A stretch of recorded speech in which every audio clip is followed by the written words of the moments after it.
بسم الله الرحمن الرحيم. إن الحمد لله نحمده ونستعينه ونستغفره ونعوذ بالله من شرور أنفسنا ومن سيئات أعمالنا. من يهده الله فلا مضل له ومن يضلل فلا هادي له، وأشهد أن لا إله إلا الله وحده لا شريك له، وأشهد أن محمدا عبده ورسوله صلى الله وسلم وبارك عليه وعلى آله وأصحابه أجمعين. أما بعد، فقد وصلنا إلى نهاية هذا الكتاب، وكنا مع آخر فصل منه، وهو كمال خلق النبي صلى الله عليه وسلم. ذكر فيه مؤلفه رحمه الله عددا من المحاسن عنده صلى الله عليه وسلم، ووصلنا إلى خلق الشجاعة الذي هو أيضا من أخلاقه عليه الصلاة والسلام. قال المؤلف: وفي الشجاعة كان صلى الله عليه وسلم أشجع الناس، أمضاهم عزما وإقداما، كان الناس يفرون وهو ثابت.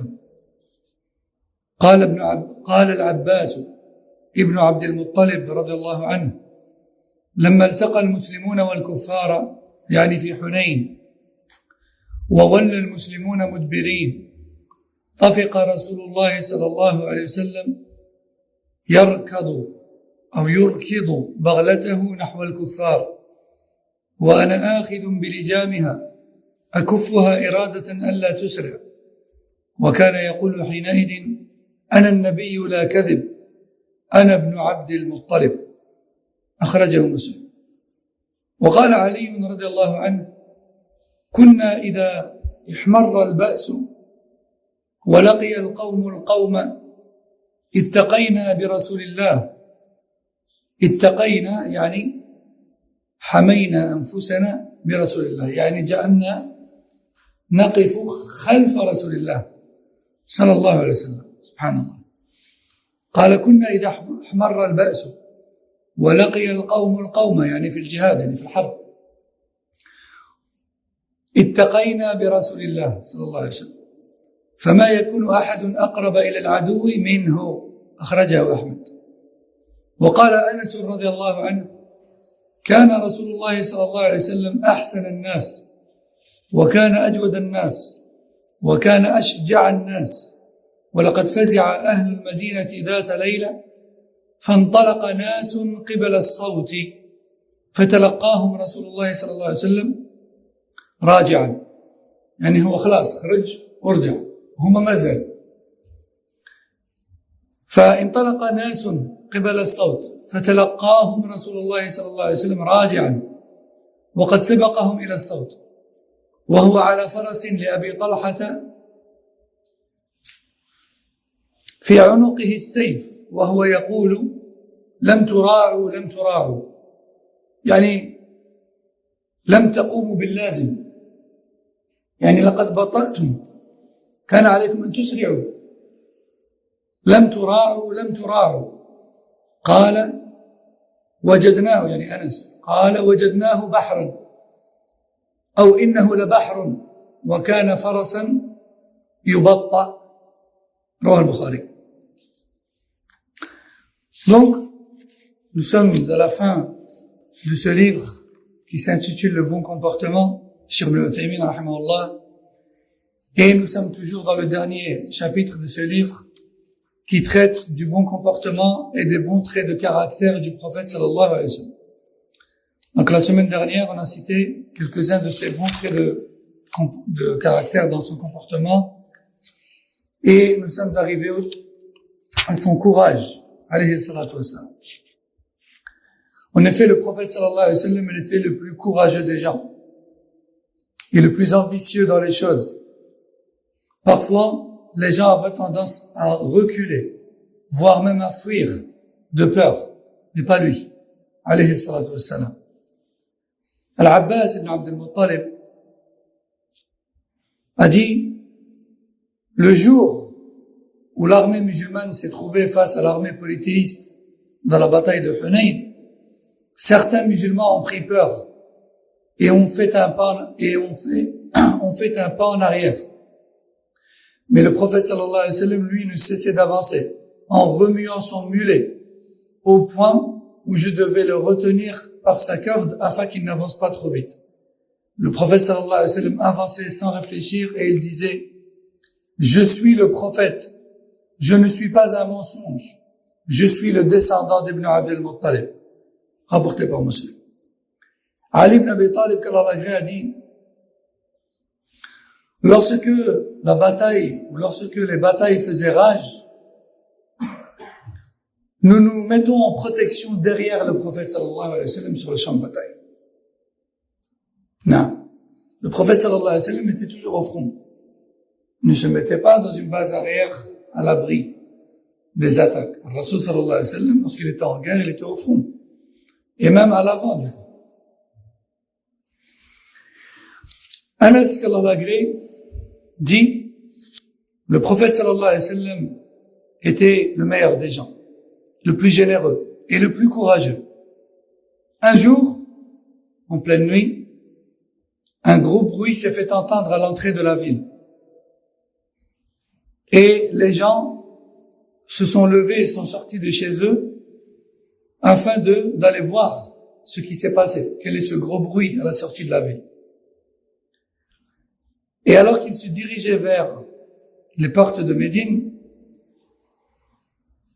le prophète sallallahu alayhi wa sallam les croisa. Il en revenait. Il en revenait avec le sabre accroché à son cou. Et leur a dit: vous avez été trop lent, vous avez été trop lent. Rasul sallallahu alayhi wa sallam était déjà sorti, était déjà parti et était déjà sur le retour. Alayhi salatu wassalam. Tout seul. Sabre au cou.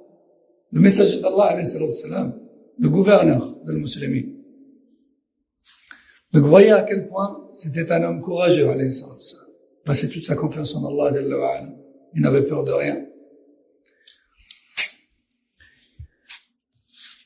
وأما لينه وحسن خلقه فقد كان صلى الله عليه وسلم لطيفا رحيما فلم يكن فاحشا ولا متفحشا ولا صخابا في الأسواق ولا يجزي السيئة بالسيئة ولكن يعفو ويصفح. قال أنس رضي الله عنه: خدمت رسول الله صلى الله عليه وسلم 10 سنين والله ما قال لي أف قط ولا قال لي لشيء لما فعلت كذا وهلا فعلت كذا. رواه البخاري. وكان عليه الصلاة والسلام يمازح أصحابه ويخالطهم ويحادثهم ويداعب صبيانهم ويضعهم في حجره وربما بال الصبي في حجره فلا يعنف. وكان صلى الله عليه وسلم يجيب دعوة الحر والعبد والغني والفقير ويعود المريض في أقصى المدينة ويقبل عذر المعتذر وكان يسمع بكاء الصبي وهو يصلي بالناس فيسرع في الصلاة مخافة أن تفتن أمه وكان يصلي وهو حامل أمامة بنت زينب بنت رسول الله صلى الله عليه وسلم ولأبي العاص بن الربيع فإذا قام حملها وإذا سجد وضعها. خرجه البخاري. وقال أبو بريدة: كان رسول الله صلى الله عليه وسلم يخطبنا إذا جاء الحسن والحسين عليهما السلام عليهما قميصان أحمران يمشيان بين يديه ثم قال: صدق الله أنما أموالكم وأولادكم فتنة نظرت إلى هذين الصبيين يمشيان ويعثران أو يعثران فلم أصبر حتى قطعت حديثي ورفعتهما. خرجه أبو داود. Quant à sa douceur, sa tendresse et son bon comportement avec les plus petits et les plus grands, eh bien, il faut dire que le prophète sallallahu alayhi wa sallam était le plus doux et le plus miséricordieux et le plus clément vis-à-vis des autres. Aussi, le prophète sallallahu alayhi wa sallam n'avait aucune vulgarité dans son langage. Aucune vulgarité. Ni c'était quelqu'un qui parlait en criant, pas même dans les marchés. Vous savez que le Rasoul sallallahu alayhi wa sallam faisait du commerce. Et le Rasoul sallallahu alayhi wa sallam n'élevait pas sa voix dans les marchés. Il ne criait pas dans les marchés. Plutôt, il a même blâmé cela. Alayhi salatu wassalam. Aussi, le Rasoul alayhi salatu wassalam ne répondait jamais au mal par le mal. Plutôt, il s'efforçait de pardonner. Anas, qu'Allah l'agrée, a dit, j'ai été au service du messager d'Allah sallallahu alayhi wa sallam 10 ans. Et par Allah, jamais il ne m'a soufflé, ni jamais il m'a dit, pourquoi t'as fait ça? Ou encore, pourquoi t'as fait ça comme ça et pas autrement? 10 ans. 10 ans. Vous savez que lorsque le Rasoul sallallahu alayhi wa sallam est arrivé à Médine, la maman de Anas, qu'Allah l'agrée, l'a apporté au prophète sallallahu alayhi wa sallam et lui a dit, yakhdumuka ya Rasulullah. Je mets mon fils à ton service, en messager d'Allah. Et Anas a été au service du prophète sallallahu alayhi wa sallam 10 ans. Vous vous rendez compte? 10 ans. Et en 10 ans, jamais, le Rasoul sallallahu alayhi wa sallam lui a dit, ouf, pourquoi t'as fait ça? Ou pourquoi t'as pas plutôt fait comme ça? Il a toujours montré qu'il était content de lui. C'était un enfant, Anas.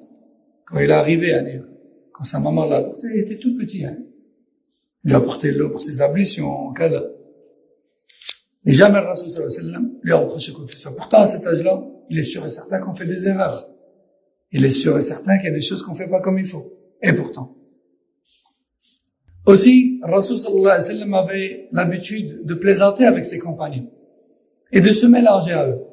De s'asseoir avec eux. Il ne faisait pas de différence entre les gens. Il discutait avec eux.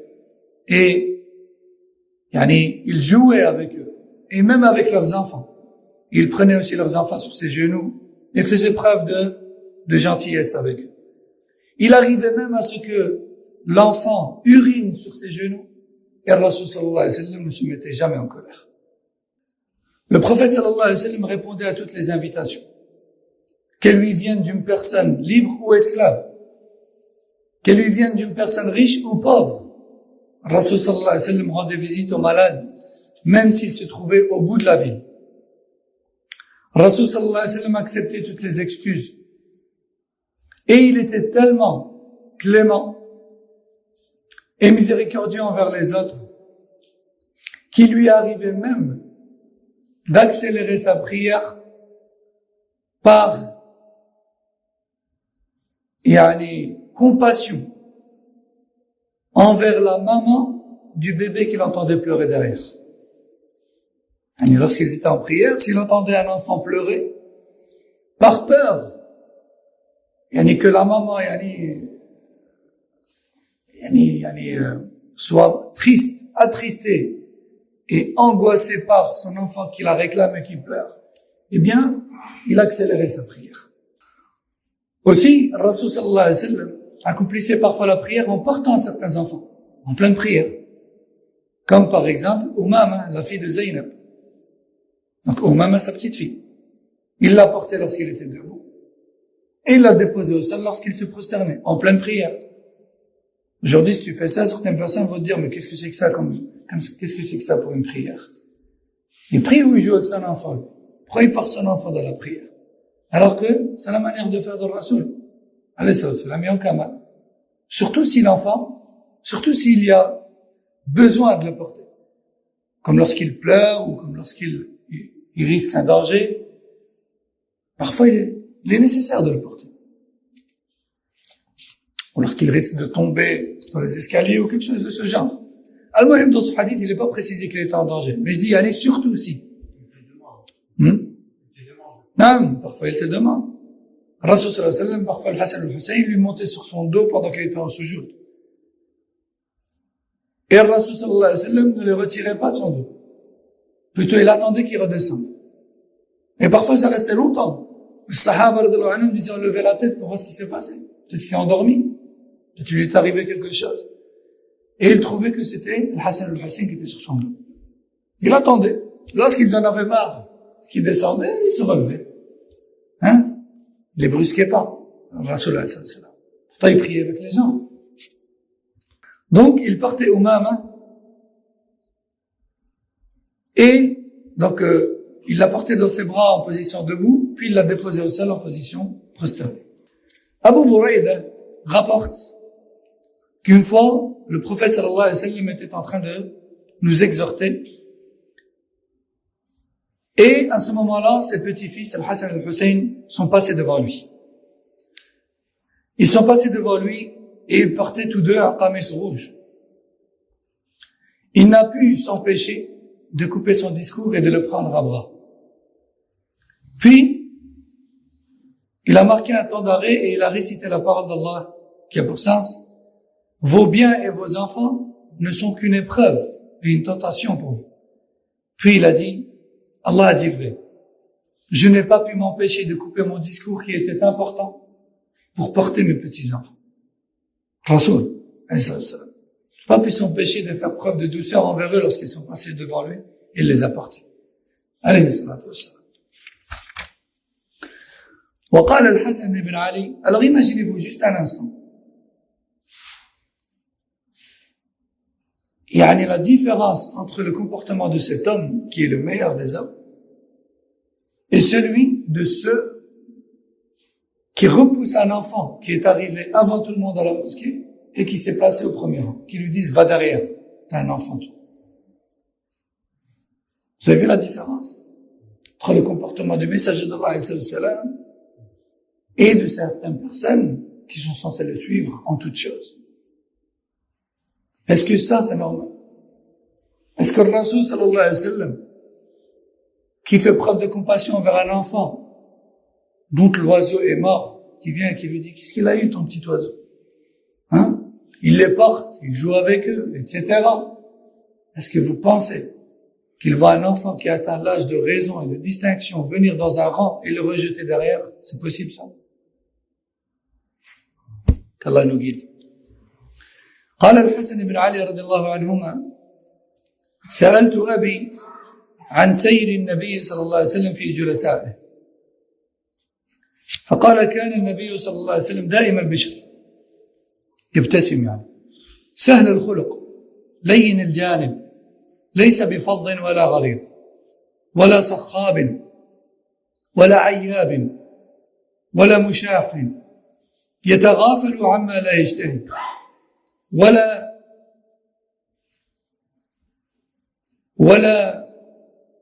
يؤيس منه راجيه ولا يخيب فيه. قد ترك نفسه من ثلاث: المراء والإكثار وما لا يعنيه. وترك الناس من ثلاث: كان لا يذم أحدا ولا يعيبه ولا يطلب عورته ولا يتكلم إلا فيما رجا ثوابه. وإذا تكلم أطرق جلساؤه كأنما على رؤوسهم الطير، فإذا سكت تكلموا لا يتنازعون عنده الحديث. من تكلم عنده أنصتوا له حتى يفرغ. حديثهم عنده حديث أولهم، يضحك مما يضحكون منه ويتعجب مما يتعجبون منه، ويصبر للغريب على الجفوة في منطقه ومسألته، حتى إن كان أصحابه ليستجلبونه، ويقول: إذا رأيتم طالب حاجة يطلبها فارفضوه، ولا يقبل الثناء إلا من مكافئ، ولا يقطع على أحد حديثه حتى يجوز فيقطعه بنهي أو قيام. عليكم السلام. خرجه الترمذي. Subhanallah. Regardez ces quelques traits de caractère du prophète sallallahu alayhi wa sallam rapportés par Al-Hussein ibn Ali. Hussein ibn Ali. Al-Hussein, c'est le fils de Ali ibn Abi Talib. Donc, le petit-fils du prophète sallallahu alayhi wa sallam. Hussein ibn Ali dit: un jour j'ai questionné mon père. Donc son père c'est qui? Ali. J'ai questionné mon père sur la manière d'être de mon grand-père, Rasulullah sallallahu alayhi wa sallam. Comment était Rasulullah? Et regardez, subhanallah, le comportement qu'il avait avec le prophète sallallahu alayhi wa sallam, même si c'est son grand-père. En général, quand on a dans notre famille un savant, on a un imam, on a un gouverneur, un ministre, on a quelqu'un. Quand on est en interne, on lui parle de façon familière, ça. Et quand on parle de lui d'une façon familière, parce qu'on est proche de lui, on ressent pas, cette prestance et cette barrière entre nous et lui, parce qu'il fait partie de la famille. Ou bien c'est un ami, ou quelque chose comme ça. On le tutoie, etc. Mais là, regardez, c'est son petit-fils. Et lorsqu'il questionnait son sujet, il dit pas, j'ai demandé à mon père comment était mon grand-père. Il dit, j'ai demandé à mon père comment était le prophète. Sallallahu alayhi wa sallam. Vous voyez le respect qu'ils avaient envers le Rasul alayhi wa sallam, même si c'était son grand-père et même s'il était proche de lui. J'ai demandé à mon père quelques détails sur le comportement du prophète, sallallahu alayhi wa sallam, avec les gens, lorsqu'il s'asseyait avec eux. Comment il se comportait avec les gens? Et mon père, alayhi wa sallam, m'a dit, le prophète, sallallahu alayhi wa sallam, était toujours souriant. Il était facile d'accès. Il avait un comportement très agréable. Il était doux. Il ne faisait jamais preuve de dureté ou de désagrément avec les autres. Il ne criait jamais. Il ne se moquait de personne. Il n'était pas rancunier. Il se passait largement de tout ce qui ne désirait pas et de tout ce dans quoi il n'espérait aucune récompense dans l'au-delà. Au point où il ne s'y intéressait même pas. Et au point où il n'enviait en rien celui qui possédait cette chose. Il délaissait tout débat stérile. Il délaissait l'excès dans toute chose. Et il délaissait tout ce qui ne lui regardait pas, parmi les affaires des gens. Il ne blâmait personne sans raison, ou sans raison valable. Il ne se moquait de personne. Il ne cherchait après les défauts cachés de personne. Et il ne parlait que lorsqu'il espérait une récompense dans une parole. C'est-à-dire qu'il ne parlait qu'avec une bonne niyyah. Sinon, il ne parlait pas. Lorsque le prophète sallallahu alayhi wa sallam parlait, les personnes présentes étaient figées, captivées par son discours, au point où il ne bougeait pas. Il ne bougeait pas d'un poil, au point où un oiseau pouvait se poser sur leur tête. Lorsque le prophète sallallahu alayhi wa sallam terminait sa parole et se taisait, à ce moment-là seulement, l'un de ses compagnons pouvait se permettre de prendre la parole. Jamais en même temps. Jamais. Parce que le Rasul sallallahu alayhi wa sallam parlait, personne n'osait parler en même temps. Ils attendaient qu'il termine. Et attention, lorsqu'une personne prenait la parole, personne d'autre ne le coupait non plus. C'était comme ça qu'il les avait éduqués. C'était comme ça qu'il leur avait appris. Chacun son tour. Et personne ne coupe personne. Rasul alayhi salam écoutait toute personne qui prenait la parole jusqu'à ce qu'il termine. Et il avait éduqué chacun d'entre nous sur cela. Rasul alayhi salam était un homme comme tout le monde. Il riait pour tout ce qui faisait rire les autres. Et il s'étonnait pour tout ce qui étonnait les autres. Il faisait preuve de patience face à celui qui venait d'ailleurs et qui ne connaissait pas les règles de comportement chez lui. Si une personne venait d'ailleurs et qu'elle parlait mal ou qu'elle élevait la voix, il patientait. Il ne se fâchait pas. Et lorsqu'une personne lui demandait quoi que ce soit, il ne disait jamais non. Au point où si une personne venait de l'extérieur, les compagnons avaient l'habitude de le tirer sur le côté et de chercher à savoir pourquoi il vient. Et il se donnait le mot pour dire que si c'est un bédouin, par exemple, sans gêne, ni honte, et sans pudeur, qui était venu pour lui réclamer une chose, ou lui demander quelque chose parmi les biens, de l'empêcher de formuler sa demande. Car le Rasul sallallahu alayhi wa sallam ne disait jamais non, au point où il pouvait même donner son propre vêtement. Alayhi sallam. Le Rasul sallallahu alayhi wa sallam refusait tout éloge, sauf en contrepartie d'un service ou d'une bienfaisance qu'il avait fait alors dans ce cas, cela faisait partie de ses enseignements. Rasul sallallahu alayhi wa sallam a dit, si une personne vous rend service ou fait un acte de bienfaisance envers vous, alors remerciez-la, ou bien rendez-lui sa bienfaisance, que ce soit par un geste équivalent, ou bien pour des invocations et des éloges que vous lui faites.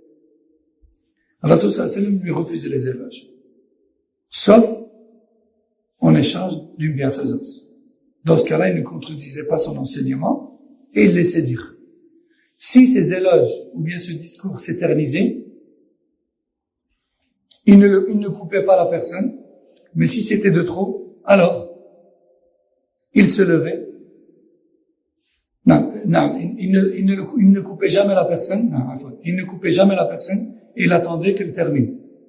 Sauf si elle contredisait la religion dans l'une ou l'autre parole, alors soit il lui disait « arrête-toi là », soit il se levait et il partait. Et il la laissait. Soit il lui disait « arrête-toi là », soit il se levait et il partait. Et c'est pas un mauvais comportement. Si la personne se lève parce que un péché est prononcé, ou lorsqu'une chose qu'Allah déteste est prononcée, c'est pas un mauvais comportement de se lever, de partir, de laisser la personne. Comme on dit, la laisser en plan. C'est pas un mauvais comportement. Au contraire, c'est une bonne action. Car Allah déteste cela. Le Rasul sallallahu alayhi wa sallam ne restait jamais là où un discours détesté par Allah était tenu. وفي الزهد التقلل في الدنيا كان عليه الصلاة والسلام أزهد الناس في الدنيا وأرغبهم في الآخرة خيره الله تعالى بين أن يكون ملكا نبيا أو عبدا نبيا فاختار أن يكون عبدا نبيا وخيره بين أن يعيش في الدنيا ما شاء أن يعيش وبين ما عند الله فاختار ما عند الله. قال أنس رضي الله عنه دخلت على النبي صلى الله عليه وسلم وهو على سرير مرمل بالشريط حصير يعني كما نقولوا عندنا حصيرة تاع بلاستيك وتحت رأسه وسادة من أدم حشوها ليف فدخل عليه نفر من أصحابه ودخل عمر رضي الله عن الجميع فانحرف رسول الله صلى الله عليه وسلم يعني استدار دار يعني بدل البوزيسيون كما نقولوا احنا فانحرف رسول الله صلى الله عليه وسلم فلم يرى عمر بين جنبيه وبين الشريط ثوبا يعني كان مكشوفا وقد أثر الشريط بجنب رسول الله صلى الله عليه وسلم يعني هذيك الحصيرة هذيك درت له خطوطة هنا في اللحم تاعه فبكى عمر فقال له النبي صلى الله عليه وسلم ما يبكيك يا عمر؟ قال والله إلا أن أكون أعلم أنك أكرم على الله من كسرى وقيصر يعني هذا كفار كسرى وقيصر وهما يعبثان في الدنيا فيما يعبثان فيه وأنت يا رسول الله بالمكان الذي أرى يعني هما كفار هم يتنعموا في القصور والأموال والأسرة وانت رسول الله وهذه حالتك. فقال النبي صلى الله عليه وسلم أما ترضى أن تكون لهم الدنيا ولنا الآخرة؟ قال عمر بلى.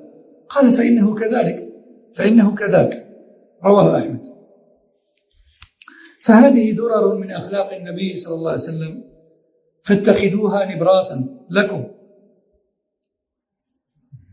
تأتمون به وتأخذون بهديه وتسيرون على منهاجه فتهتدوا فإن الله جبله على مكارم الأخلاق وأمرنا بالاقتداء به. قال تعالى فآمنوا بالله ورسوله النبي الأمي الذي يؤمن بالله وكلماته واتبعوه لعلكم تهتدون. رزقنا الله وإياكم محبة هذا النبي صلى الله عليه وسلم ووفقنا إلى اتباع سنته وهديه حتى يأتينا اليقين. Enfin, l'auteur, rahmahullah, termine par un petit point sur l'ascétisme du prophète sallallahu alayhi wa sallam. L'ascétisme, c'est le délaissement de la dunya, le délaissement des surplus de la vie mondaine. Rasul sallallahu alayhi wa sallam était un exemple en cela. il délaissait tout ce qui faisait partie du surplus dans cette vie, dans la dunya. Au point où Allah Jalla wa Ala lui a donné le choix entre le fait d'être un ange, entre le fait d'être un roi, un prophète et un roi, et de vivre presque éternellement. Quand je dis presque, il faut bien une fin, mais presque éternellement, et de vivre plus que tout le monde sur terre, d'être roi, prophète, et de vivre plus que tous. Il lui a donné le choix entre ça et entre le fait d'être un simple serviteur comme tout le monde et prophète. Et le Rasul sallallahu alayhi wa sallam a choisi d'être un simple serviteur comme tous et prophète. Il lui a aussi donné le choix entre les richesses et tout ce que l'on peut atteindre dans cette vie d'ici-bas et entre l'au-delà et ses délices. Et il a choisi l'au-delà et ses délices. Anas qu'Allah l'agrée a dit, un jour, un groupe de sahaba est entré chez le prophète sallallahu alayhi wa sallam. Pourquoi Anas dit, un jour, un groupe de sahaba est entré dans la maison du prophète sallallahu alayhi wa sallam? Pourquoi il dit ça? Il était où, lui? Hein? Il était présent. Il était présent? Comment ça se fait qu'il était dans la maison? C'était son service. Il était à son service. Il était à la maison. Un enfant, radiyallahu anhu. C'est son service. C'est pour ça qu'il les avait entrés. Il m'a dit un jour, un groupe de sahaba est entré, parmi eux, Omar ibn al-Khattab. Ils sont rentrés. Et Rasul sallallahu alayhi wa sallam était accoudé sur un simple tapis de paille au sol. Sur un simple tapis de paille. C'était son lit. C'était ça sa couche. Un tapis de paille, vous imaginez? Hein? Vous imaginez ça? Allez, maintenant tu rentres à la maison aujourd'hui et tu dis à tout le monde, plus de lit. On va tous acheter un tapis de paille et khalas. À partir de maintenant, on dort sur un tapis de paille. Hein, vous imaginez un peu ça? Rasul alayhi salam, sa couche c'était un tapis de paille. Il était accoudé sur un tapis de paille et Omar radiyallahu anhu l'observait. Et le prophète sallallahu alayhi wa sallam était découvert d'un côté de son corps, sur le flanc de son corps, sur son flanc. Et à un moment donné, le Rasul sallallahu alayhi wa sallam a changé de position. Et lorsqu'il a changé de position, le côté sur lequel il était appuyé et qui était découvert, est devenu apparent. Et Omar ibn al-Khattab a vu les traces de la paille sur lui, sur sa peau, sallallahu alayhi wa sallam.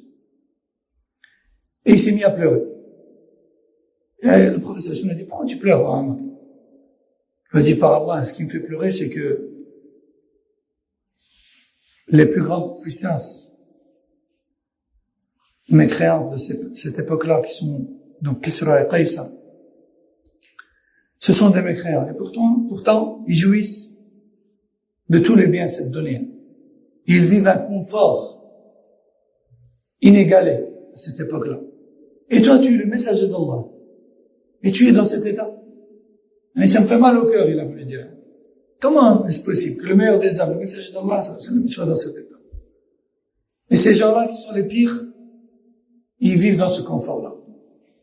Et le Rasul sallallahu alayhi wa sallam de dire, n'acceptes-tu pas, ô Omar, que la dunya est pour eux et que l'au-delà est pour nous? Et Omar a dit, bien sûr que si. Et le Rasul sallallahu alayhi wa sallam a dit, eh bien, la chose se résume à ça. Voici donc l'explication. Simple réponse. Rapporté par Ahmed. Donc, Cheikh Al-Uthaymin, rahmallah, nous dit, ceci était quelques points concernant les comportements du prophète sallallahu alayhi wa sallam et ses traits de caractère qui devraient nous aider à le prendre pour exemple et à emprunter sa voie et sa manière d'être. Car en effet, le Rasul sallallahu alayhi wa sallam lui a donné la meilleure manière d'être et il nous a ordonné de le prendre pour exemple. Allah Jalla wa Ala dit dans le Coran, Surat Al-A'raf, verset 158, qui a pour sens, et donc foi en Allah et en son messager. Le prophète illettré, celui qui croit en Allah et en ses paroles, suivez-le donc, peut-être serez-vous bien guidés.